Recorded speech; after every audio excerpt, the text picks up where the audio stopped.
Pagi, saudara yang dikasih Tuhan. Kita jumpa lagi dalam renungan pagi PPTS Makassar. Pagi ini saya akan baca dari 2 Korintus pasal 10 ayat yang ke-12. Firman Tuhan berkata seperti ini. Karena kami tidak berani menggolongkan diri kami atau membandingkan diri dengan orang-orang yang memuji diri sendiri, tetapi mereka yang mengukur dirinya dengan ukuran mereka sendiri dan membandingkan dirinya dengan diri mereka sendiri adalah orang-orang yang tidak berakal. Puji Tuhan, kita jumpa suatu nasihat firman Tuhan tentang bagaimana jemaat di Korintus sedang mengalami masalah. Karena dalam masalah itu ternyata mereka orang-orang yang dapat pengajaran yang salah.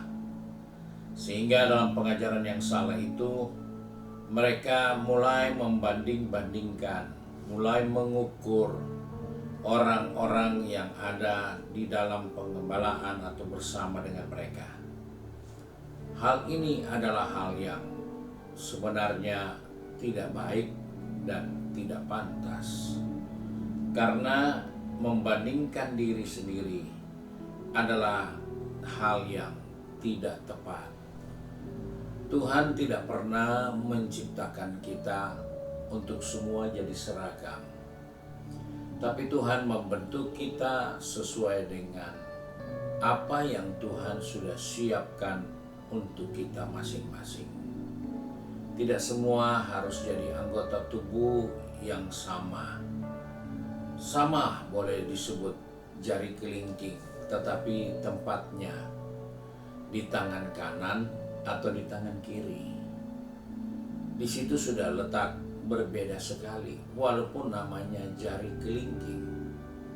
Tapi tempatnya itu akan menentukan dia jari kelingking di tangan kanan atau di tangan kiri. Itu gambaran saja sebagai suatu bentuk dari tubuh manusia.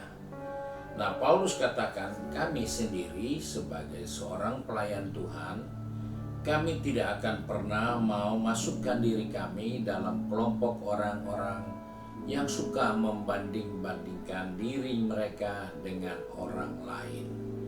Karena hal itu tidak pantas, karena hal itu akan membuat kita tidak menemukan tujuan dan rencana Allah dalam diri kita. Kita mau jadikan diri kita seperti orang lain, sedangkan orang lain itu tidak pernah ada duplikatnya. Diri kita pun tidak ada duplikatnya. Masing-masing memiliki karakter, sifat, bawaan yang terbentuk dari pendidikan, dari pergaulan, dari lingkungan. Dan itulah hal yang tidak pantas untuk kita jadikan alat ukur dalam kehidupan berjemaat atau dalam gereja. Karena standar penilaian yang kita buat itu pastilah salah. Karena di dalam penilaian kita bisa menilai jauh dari kenyataan, atau lebih sedikit atau lebih banyak kekurangan yang kita jumpa. Di dalam hal inilah kita menemukan ada orang-orang yang melihat dirinya tidak berdaya. Ada orang-orang yang melihat dirinya tidak mampu. Ternyata Tuhan melihat ada kemampuan, ada tenaga, ada daya, ada potensi yang besar pada orang itu. Karena dia salah mengukur dirinya, dia salah melihat keberadaannya. Di dalam Alkitab kita menemukan ada seorang pahlawan orang Israel yang hebat. Tapi dia itu bukanlah orang yang bisa menilai dirinya dengan benar. Gideon di saat musuh datang mengepung daerahnya, mengambil hasil panennya, maka orang-orang Israel berusaha menghindarkan diri untuk melakukan pekerjaan-pekerjaan yang berhubungan dengan kebutuhan hidup mereka. Mereka bisa mengirit gandum di tempat pemerasan anggur. Mengapa dibuat seperti itu? Karena musim anggur tidak sama dengan musim gandum. Sehingga kalau ada pemerasan tidak mungkin dilakukan di saat musim panen gandum di tempat pengirikan anggur.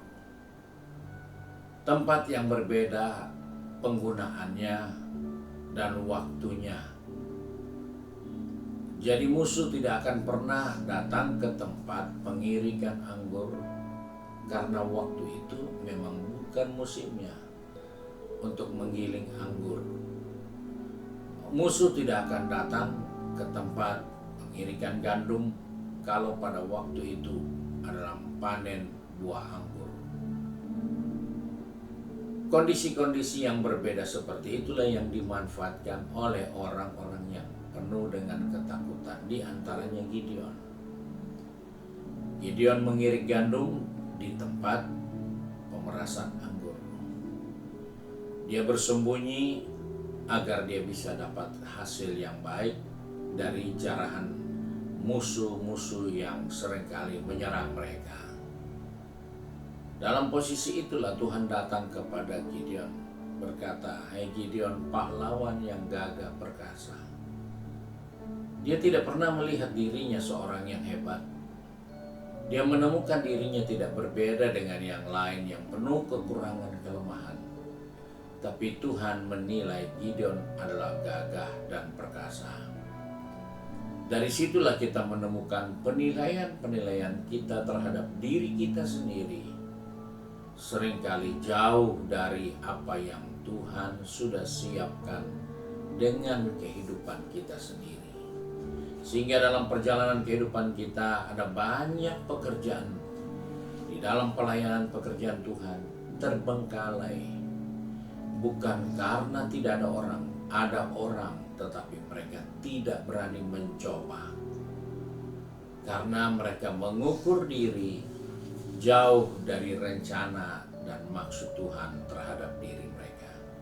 Dan inilah yang menjadi pelajaran buat kita. Paulus katakan, kami tidak pakai ukuran untuk mengukur diri kami. Karena ketika kami mengambil ukuran itu, kami punya ukuran pastilah salah. Karena standar ukuran kita sebagai pengikut Kristus bukan standar duniawi. Ukuran yang kita pakai adalah kesetiaan kepada firman Tuhan. Banyak orang mengukur keterampilan orang, kemampuan orang karena skill, karena pengalaman, karena jam terbang. Tapi Alkitab mengukur kita menurut kesetiaan kita kepada firman Tuhan. Itulah ukuran yang baik, itulah ukuran yang benar. Karena di mana saja kita akan berada, kita tetap akan hidup menurut standar yang Tuhan berikan. Karena kita sudah mempunyai pendirian setia terhadap firman Tuhan. Dan inilah yang diingatkan pada pagi hari ini untuk kita. Jangan biasakan diri untuk mengukur diri kita dengan orang lain, atau mengukur orang lain dengan diri kita. Karena semua ukuran itu akan salah. Tapi ukurlah dirimu dalam kesetiaan terhadap firman Tuhan. Karena engkau akan menemukan fungsi tempat di mana kita akan berguna untuk kemuliaan nama Tuhan. Kiranya Tuhan menolong kita. Mari kita satu dalam doa. Kami mengucap syukur untuk kasih karunia-Mu, karena pagi ini Engkau mengingatkan kepada kami tidak perlu menghabiskan waktu kami hanya untuk membanding-bandingkan diri kami dengan orang lain, atau membandingkan orang lain dengan diri kami. Tapi Tuhan tolong kami supaya kami tetap setia di dalam mendengar dan melakukan firman Allah. Karena di dalamnya kami akan membangun standar kehidupan kami sesuai dengan ukuran Tuhan. dan rencana Tuhan atas kehidupan kami. Sebab itu Bapa, tolong anak-anak-Mu yang sudah pergi bekerja, berbisnis, studi, dan juga sudah sibuk dengan kegiatan di rumah tangga masing-masing. Bapak, ingatkan kami supaya kami tidak membandingkan diri kami dengan orang lain, tapi biarlah kami selalu gunakan kesetiaan kami kepada firman Tuhan, agar kami menemukan tujuan rencana Allah di dalam setiap keberadaan kami. Terima kasih Bapa untuk kasih karunia-Mu. Sebab itu kami bersyukur, kami berdoa di dalam berkat nama Tuhan Yesus Kristus. Haleluya. Amin. Puji Tuhan. Tuhan Yesus memberkati kita dan selamat pagi.